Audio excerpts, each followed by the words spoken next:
नमस्कार दोस्तों, मैं हूं राज और आप देख रहे हैं हाईवे 33। तो चलें दोस्तों आज की कहानी की सफ़र पर। दोस्तों आज की कहानी रमेश जी ने भेजी हुई है। रमेश जी बिजली का काम करते हैं। घर का उपकरण जैसे वॉशिंग मशीन और आपका जो भी उपकरण होता है घर में, खाना बनाने से लेकर के हर एक चीज़ का वो रिपेयर करते थे और साथ में फिटिंग का भी काम करते थे, बिजली फिटिंग का। रमेश जी बताते हैं कि मैंने कभी जिंदगी में भूत प्रेत देखा नहीं था। किस्से कहानियां तो बहुत सुना था, लेकिन कभी वास्तव भूत प्रेत से हुआ ही नहीं था। और ना मैं कभी विश्वास भी करता था इन चीज़ों पर। शहर में रहता था, दिल्ली। अब दिल्ली शहर में भूत प्रेत कहाँ पर हैं?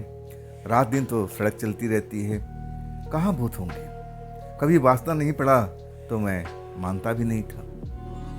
आज जब मैंने पहली बार सब चीज अपनी आंखों से देखा तो मैं बिल्कुल दहल गया था। तो आइए जानते हैं पूरी कहानी, आखिर उनके साथ में हुआ क्या था। ये जो रमेश जी की कहानी है ना, 2011 की है।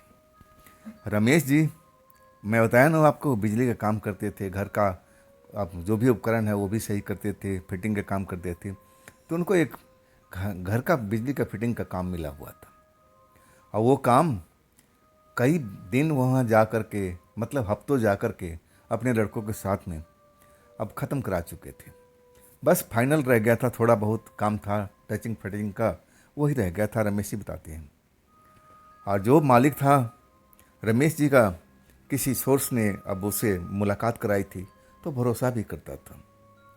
और एक चाबी रमेश जी के पास में अभी था। अभी घर तो नया नया बना था, अभी तो घर में कुछ था भी नहीं। दरवाजे वगैरह ज़रूर लगे हुए थे। आते जाते अब रमेश जी दरवाज़ा बंद करके चाबी अपने पास में रख लेते थे। एक चाबी मकान मालिक के पास में था। रमेश जी बताते हैं कि मैं अब जो फाइनल काम बचा था ना, मेरे पास में और भी काम था और मैं अपने लड़कों के साथ उसमें लगा हुआ था।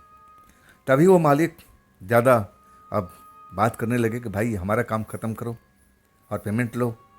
आधा पैसा दे चुके थे, लेकिन मैं टाल रहा था कि 2-4 दिन रुक जाइए और मैं अब लड़कों को लेके आऊँगा, काम ख़त्म करा दूँगा, थोड़ा सा काम रह गया। लेकिन वो जीत पर अड़े हुए थे कि भाई ये काम ख़त्म करो, हमें और भी काम है। तो आखिरकार मैं लड़कों को तो लेकर नहीं गया। मुझे पता था कि अगर मैं पूरा दिन पूरा रात लग जाऊं तो काम मैं अकेले कर सकता हूं। अब फिर भी एक अनिल नाम का एक लड़का था, मैं अपने साथ ले गया था। मेरी उम्र लगभग 27-28 साल की थी। अनिल जो था ना, 23-24 साल का था, असिस्टेंट था मेरा। हम दोनों वहाँ पहुँच जाते हैं। हम दोपहर में पहुँचते हैं बाइक से। और वो दिल्ली से जगह दूर भी थी, बाहरी बाहरी दिल्ली में था, आउटर दिल्ली के बाहर में था। आने जाने में समय भी लगता था।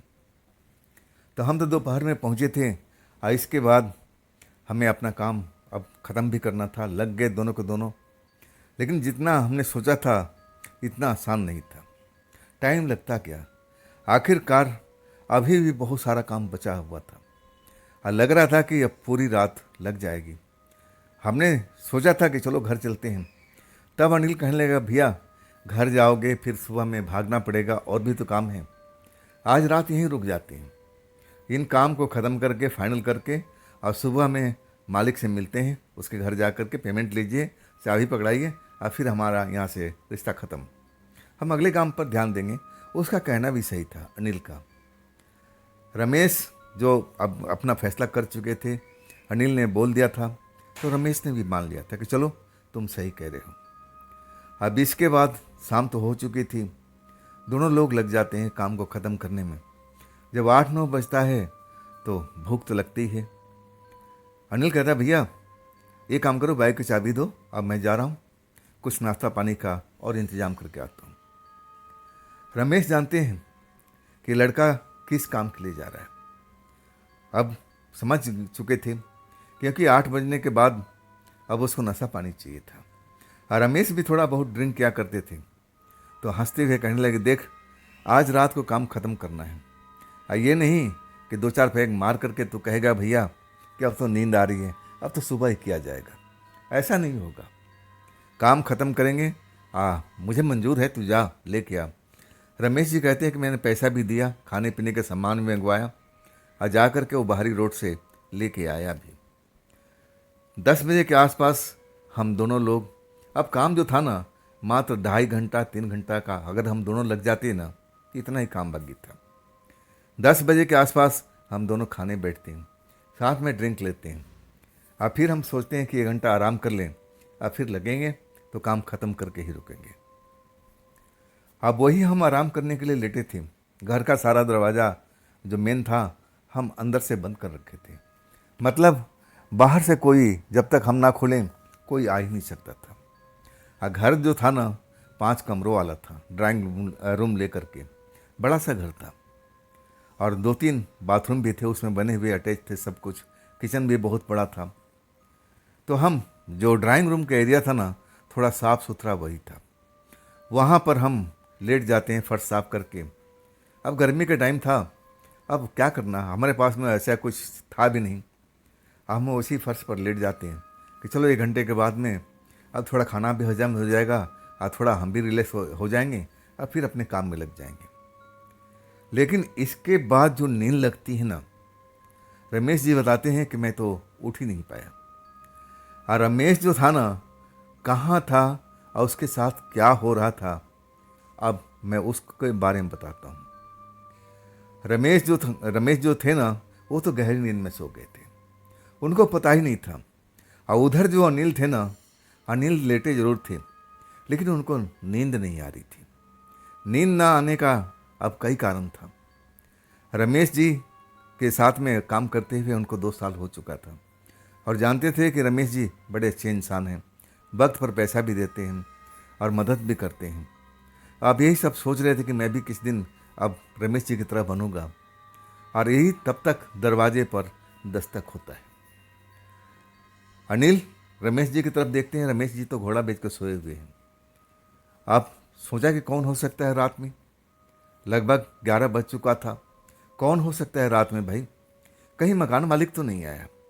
अनिल जी के मन में ये शंका होती है कि शायद देखने के लिए आया होगा मकान मालिक कि लोग काम कर रहे हैं या फिर हमारा काम ऐसे छोड़ करके सो रहे हैं। अब अनिल जो है ना 1-2 बार रमेश जी की तरफ देखते हैं कि उठाऊं या ना उठाऊं, और सोचते कि छोड़ो अब सो रहे हैं, थोड़ी देर सो लेने दो। आप फिर जाकर दरवाज़ा पर खड़े होकर के और खोल देते हैं। लेकिन जब बाहर झांकते हैं ना कि कौन है तो कोई था ही नहीं। इधर उधर देखते हैं, रोड साइड पर भी देखते हैं, लेकिन सारा रोड अंधेरे में डूबा हुआ है। अब बड़ा आश्चर्य लगता है कि देखो कोई आकर के दरवाज़ा नॉक करा और इसके बाद में कोई नज़र नहीं आ रहा। आश्चर्य की बात है ना। लेकिन अनिल भी कभी भूत प्रेत को देखे नहीं थे, ना शक सुबह था। उन्होंने सोचा कि कोई गलती से आ गया होगा, शायद गलती से दरवाज़ा खटखटा दिया होगा, कि चलो कोई बड़ी बात नहीं है। दरवाज़ा बंद करते हैं और इसके बाद अनिल जी के बगल में ही थोड़ी देर पर अब लेट जाते हैं। जब लेटते हैं ना तो उनके ऊपर जो छत था, छत पर किसी का चलने की आवाज़ आता है, जैसे कोई लड़की पाजे पहने हुए चाहे घुंघरू बांधे हुए चल रही है, छन छन छन छन की आवाज़ सुनाई पड़ रही है। जबकि उस घर में कोई था नहीं। उस टाइम में रमेश और अनिल 2 ही लोग थे, तीसरा कोई मतलब ही नहीं था उस घर में अब वहाँ पर दिखाई देने का। जब वो आवाज़ सुनते हैं तो रमेश जी की तरफ देखते हैं अनिल कि रमेश जी को उठाएं। सोचा क्यों उठाएं भाई, चलो हम अब चल के देख लेते हैं छत के ऊपर में कौन हो सकता है। अब ऐसा भी नहीं था कि अड़ोसी पड़ोसी का छत आपस में मिला हुआ हो और कोई छत से कूद करके इनके छत पर आ गया हो। गैप था, अब कोठी टाइप बना हुआ था, थोड़ा बीच में गैप जरूर होता था, ऐसे ही था। अब ना चाहते हुए अब रमेश जी को वो एक तरह से उठाते नहीं हैं कि चलो उस्ताद जी को सोने देते हैं, हम चल के देख लेते हैं कौन हो सकता है। ऊपर जाते हैं, पूरा छत देख लेते हैं, कोई दिखाई नहीं देता। उनको लगा कि मेरा कान बज रहा है, हमने 1-2 पैग पी लिया ना, इसलिए कुछ आवाज़ ऐसा सुनाई देता है। और फिर नीचे लौट आते हैं, फिर लेटते हैं। लेटने के बाद फिर वही आवाज़ छत के ऊपर में सुनाई देता है। इस बार अनिल जी सोचने पर मजबूर हो जाते हैं कि आखिर कौन है भाई। एक बार दरवाज़ा खटखटाता है, कोई नज़र नहीं आता है। अब की बार छत पर जैसे कोई लड़की चल रही हो, कौन हो सकता है? अब मैं जब गया था तो वो लड़की होगी चाहे औरत होगी, दिखाई क्यों नहीं थी? रमेश जी को उठाना चाहते थे, लेकिन ना जाने क्या सोच करके उठा नहीं पाए। अब फिर वो छत पर चले जाते हैं। छत का दरवाज़ा था, अभी खुला हुआ था। अब उसमें कोई लॉक करने का सिस्टम लगा नहीं था, अभी नया नया घर जो बन रहा था। आप चले जाते हैं छत के ऊपर में, जब देखते हैं ना तो चांद का रोशनी भरपूर पड़ रही थी छत पर। और छत पर देखते हैं कि एक कोने में जिधर एक पेड़ था, लेकिन पेड़ उस बिल्डिंग से सटा हुआ नहीं था, उस मकान से सटा हुआ नहीं था, थोड़ा दूरी पर था, लेकिन घना ही पेड़ था। या तो कोई बरगद का पेड़ था या पीपल का या नीम का, ऐसा कुछ भी हो सकता था। उसी कोने पर एक लड़की चांद की तरफ देख रही थी। बाल उसके खुले हुए थे, हवा में लहरा रही थी। जब देखते हैं कि अरे इस छत पर ये लड़की कहाँ से आ गई, ये कैसे हो सकता है, कैसे हो सकता है? लेकिन दारू पी रखे थे ना, 2-3 पैग अब दबा रखे थे, मन में कोई डर तो था नहीं। और एकदम बेधड़क होकर के उसके पास चले जाते हैं। पीछे जाकर के लड़की तब तक देखी नहीं उनको। हाँ ना, उसका चेहरा मोहरा अभी तक अनिल देखे हैं। दोनों लोग एक दूसरे को देखे नहीं हैं। अनिल जाते हैं, उसके पीछे खड़ा हो जाते हैं और लड़की से कहते हैं कि आप कौन हैं मैडम? आप यहाँ इस छत पर कैसे खड़ी हैं? पहली बार लड़की अब अनिल की तरफ मुड़ती है। जब अनिल देखते हैं उस लड़की को ना, तो बस देखते ही रह जाते हैं। भला के खूबसूरत, आंखों में एक चमक। और जैसे ही अनिल से आंखें मिलती हैं ना, अनिल को लगता है कि जैसे हवा में उड़ते जा रहे हो। ना जाने उसकी आंखों में ऐसी कौन सी शक्ति थी जिसको आंख मिलाने से ही अनिल जी की अब जो बुद्धि थी अब खत्म हो चुकी थी। लड़की ने उनकी अब न जाने ऐसा कौन सा जादू कर दिया था कि अनिल को समझ में नहीं आ रहा था कि मैं हूँ कहाँ पर और ये लड़की है कौन। लड़की अब एक तरह से अनिल को देख रही थी और अनिल जो अपनी थी ना बुद्धि को खो चुके थे। लगातार लड़की की तरफ देख रहे थे, मुस्कुरा रहे थे। और लड़की जैसे उन पर कोई माया जाल हिप्नोटाइज जैसे कर रखी थी। अब जो मन में उसका था लड़की का, अब वो मन में भर रही थी अनिल को। अनिल को लगा कि इस लड़की को मैं कहीं देखा हूँ, शायद मेरे सपने में आती है। अनिल का मन में ये ख्याल चल रहा है कि ये लड़की मेरे सपने में आती है। कई बार इस लड़की को, ऐसे ही लड़की को मैं सपने में देखा हूँ, जो मेरे आगे भागती रहती है, कहती है पकड़ो पकड़ो, लेकिन मैं उसको पकड़ नहीं पाता हूँ और ना उसका चेहरा देख पाता हूँ। ये तो वही लड़की है जो मैं सपने में देखता हूँ। अनिल जी मन ही मन बड़ा खुश हो जाते हैं। अब वो जो लड़की उनके दिमाग में भर देती है और वो ही चीज़ उनके दिमाग में चलने लगता है। अब फिर उस लड़की से अब एकदम डरते भी नहीं हैं। और वो लड़की कहती है कि लो, तुम मुझे ढूंढते थे ना, तुम मेरे पीछे भागते थे ना, और मैं तुम्हारे सामने आ गई। बोलो, अब तुम मुझे क्यों पकड़ना चाहते थे? क्या तुम मुझसे प्रेम करते हो?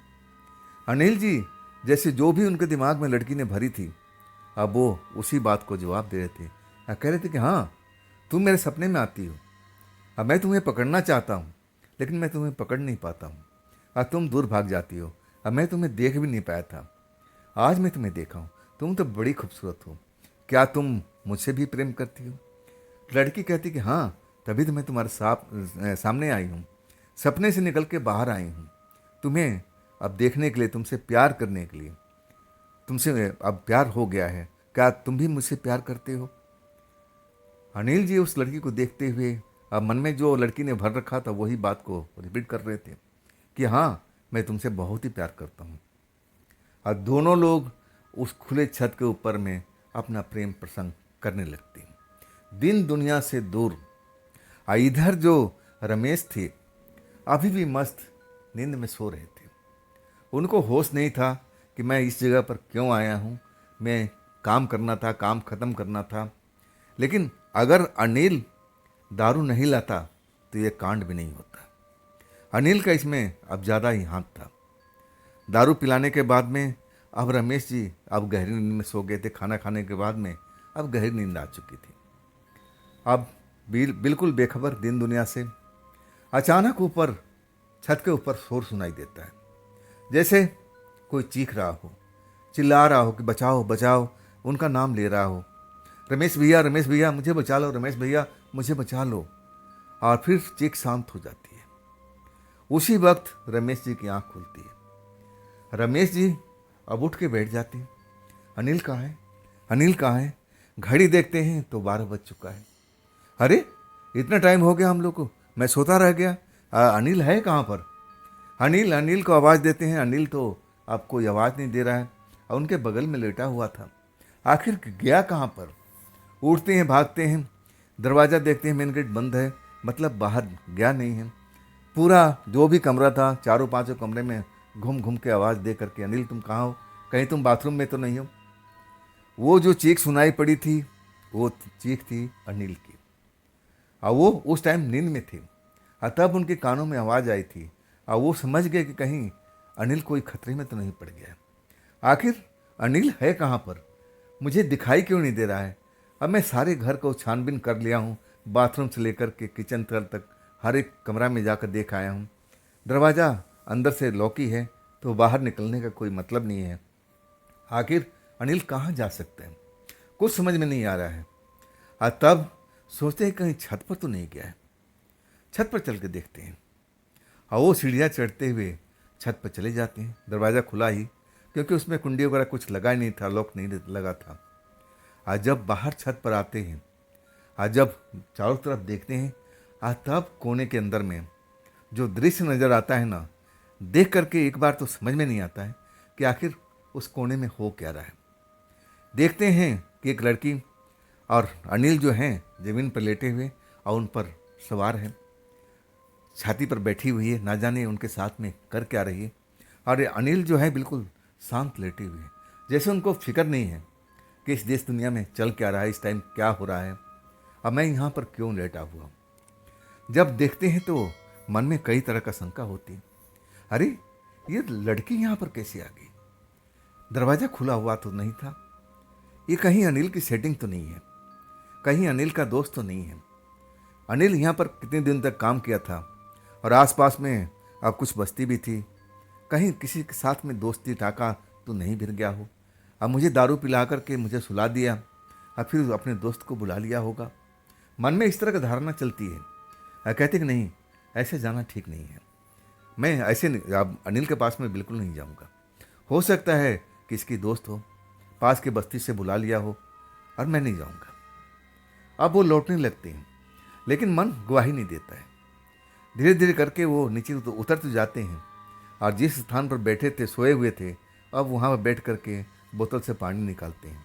और फिर पानी पीने के बाद में अब सोचने लगते हैं कि ये अनिल कैसा है भाई? अगर कोई दोस्ती होता, लड़की से होता, तो मुझसे कोई बात छिपाता नहीं है। मुझे क्यों नहीं बताया, मुझे क्यों नहीं बताया? आखिरकार कुछ मन में धारणा अलग होने लगी कि नहीं, एक बार छत पर चल कर के और अनिल को आवाज़ देना चाहिए। अनिल से पूछना चाहिए कि क्या सब चल रहा है। अगर उसकी दोस्त होगी तो खुद अनिल आवाज़ दे देगा, भैया मेरी दोस्त है, तो मैं नीचे चला आऊँगा, मुझे क्या मतलब है। फिर जाते हैं रमेश जी ऊपर छत पर, उधर देखते नहीं हैं और बिना देखे आवाज़ लगाते हैं, अनिल अनिल अनिल तुम मेरी बात सुन रहे हो? लेकिन अनिल किसी बात का जवाब नहीं दे रहे थे।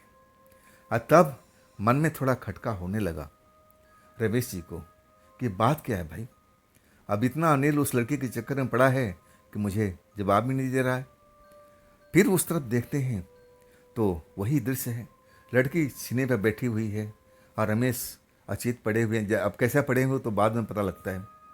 और तब रमेश जी आगे बढ़ने लगते हैं और चिल्लाने लगते हैं कि अनिल अनिल अनिल अनिल तू बोलता क्यों नहीं है? और ये लड़की कौन है, ये लड़की कौन है? और जब थोड़ा सा दूरी रह जाता है, लड़की तब तक पलट के नहीं देखती है, अपना जो भी काम हो कर रही है। अब क्या कर रही है रमेश जी को कुछ पता नहीं है। आप जानते हैं कि जो जुआ लड़की हैं करेंगे क्या प्रेम के अलावा। लेकिन अब मजबूरी थी, जब अनिल को जवाब नहीं दे रहा तो मन में खटका होना ही है, स्वाभाविक है। अब अनिल उनके पास में काम करते थे, अनिल के साथ में कुछ हो गया, भगवान ऐसा ना करे, तो जिम्मेदार तो रमेश जी बनेंगे ना। यही डर था। और वो डर को अब देखने के लिए वहाँ पहुँचते हैं। आधे रास्ते में जब जाते हैं ना, जब जोर जोर से चिल्लाते हैं, अनिल तो जवाब क्यों नहीं देता, ये लड़की कौन है।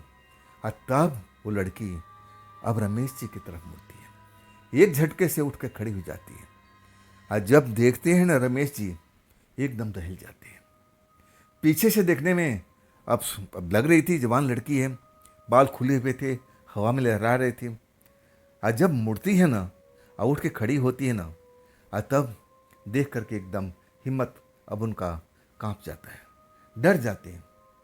देखते हैं बड़ी बड़ी उसकी आंखें, आंखों में चमक सी निकल रही है।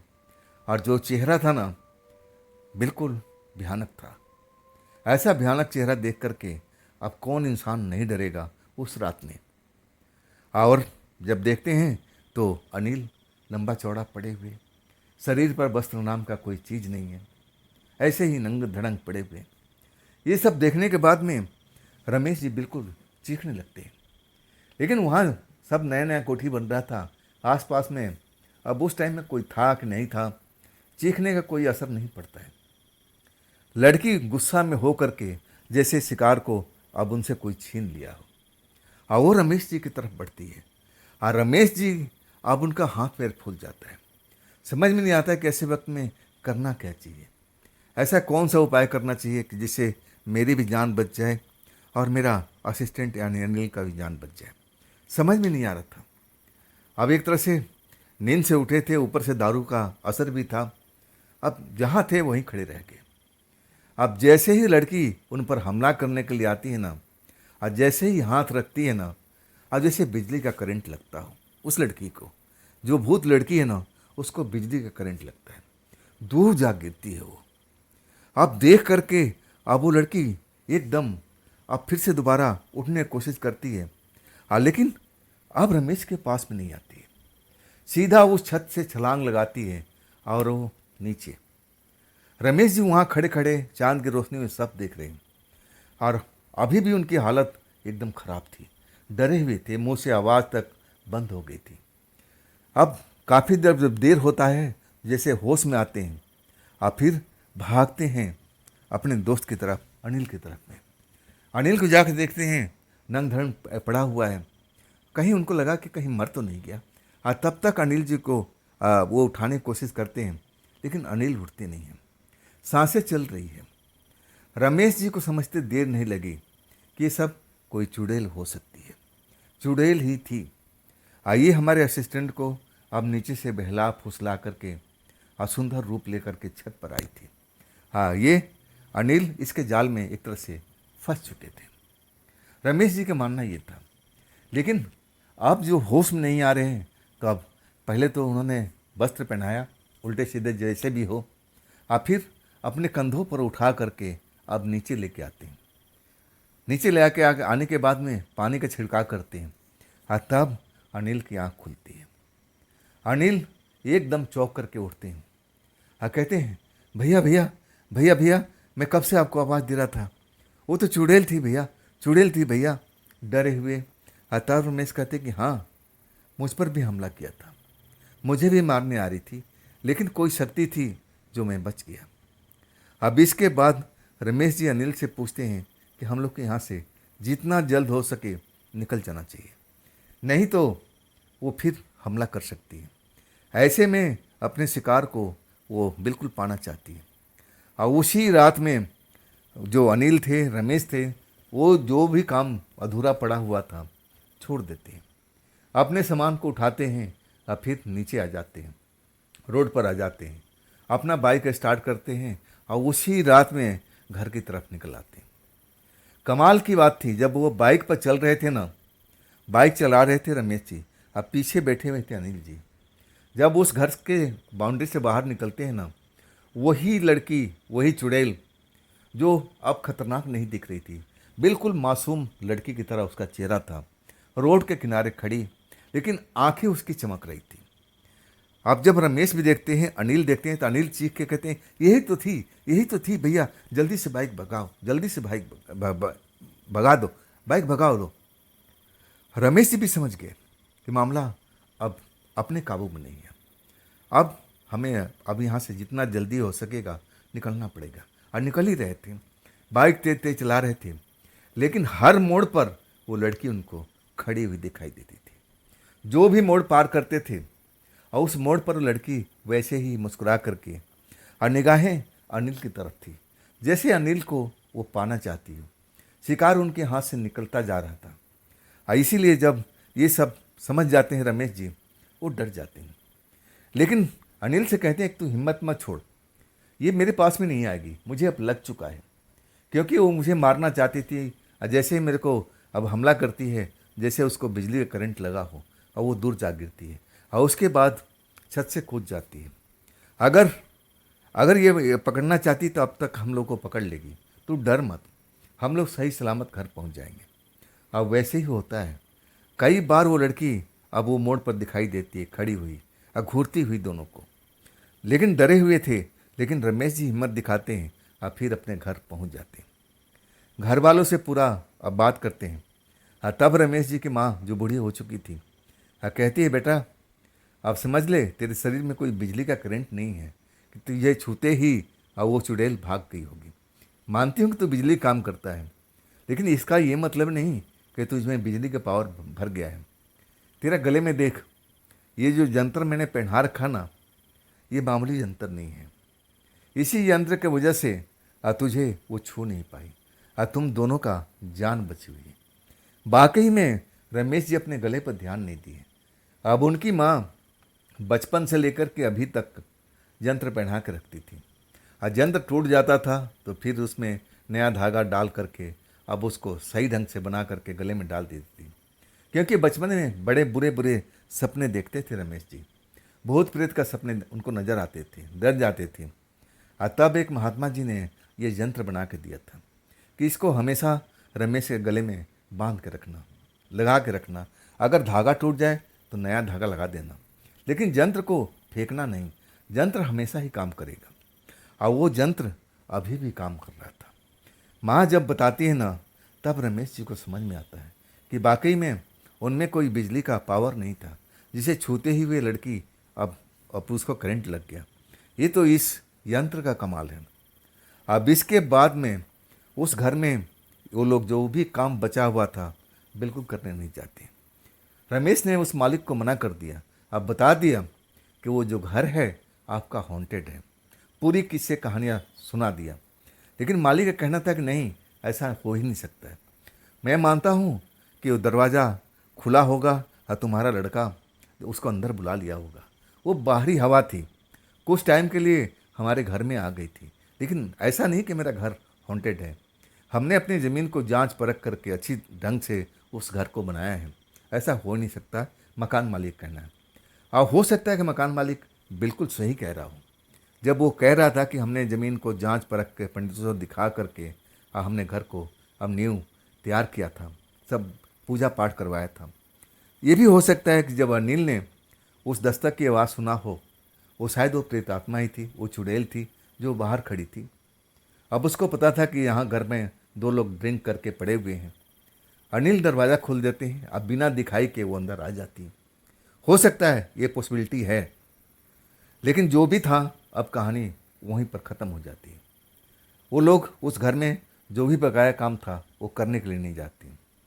अब कहते हैं कि जो हमने कर दिया अब कर दिया, हम उस घर में दोबारा कभी नहीं आएंगे, आप पैसा दो या मत दो। लेकिन मकान मालिक जितना काम था पैसा दे देता है, रमेश जी बताते हैं।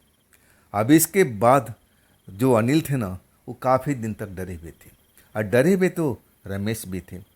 वो लोग दूर दूर किसी कोठी में, ऐसे जो अकेली कोठी है ना, काम करने में डरते हैं। और आज भी रमेश जी का कहना है कि जब कोई मुझे बिजली का ठेका मिलता है ना, मैं पहले जाता हूँ, परखता हूँ, और रात तो मैं कभी उस कोठी में निकालता तक नहीं हूँ। जो खाली कोठी है, नई बन रही है, मैं उस कोठी में रात में रुकने का कभी भी मन नहीं करता। मैं तो दूर से सलाम कर लेता हूँ, रात को आने से पहले ही हम उस कोठी से निकल लेते हैं। और अकेला दुकेला तो मैं कभी कोठी में जाने की हिम्मत ही नहीं कर सकता था। तो दोस्तों, ये थी आज की कहानी रमेश बिजली वाले की। ये कहानी आपको कैसी लगी कमेंट में ज़रूर बताइएगा। हाँ दोस्तों, अगर आपके पास भी ऐसी कोई कहानी है, कोई घटना है, कोई अपनी आप बीती है तो आप मुझे इंस्टाग्राम पर, मेरे व्हाट्सएप नंबर पर और मेरे मेल आईडी पर आप किसी पर मुझे शेयर कर सकते हैं। और दोस्तों, ये भी चैनल आप ही का है तो इसको भी अपना प्यार दीजिए, लाइक कीजिए, सब्सक्राइब कीजिए, अपने दोस्तों को शेयर कीजिए और हाइप वाला बटन तो ज़रूर दबाइएगा।